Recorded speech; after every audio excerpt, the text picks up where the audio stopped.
itu gampang banget tahu, nggak usah bawa dompet, tinggal buka HP sama scan barcode QR itu udah bisa memudahkan kita untuk pembayaran tahu.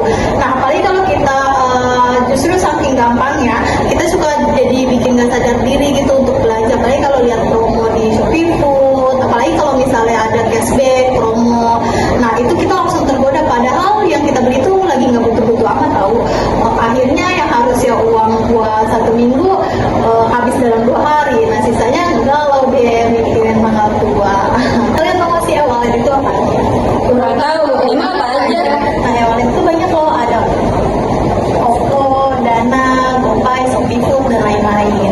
Nah awalnya sih praktis, cuma kayak buat bayar Gojek atau beli makanan di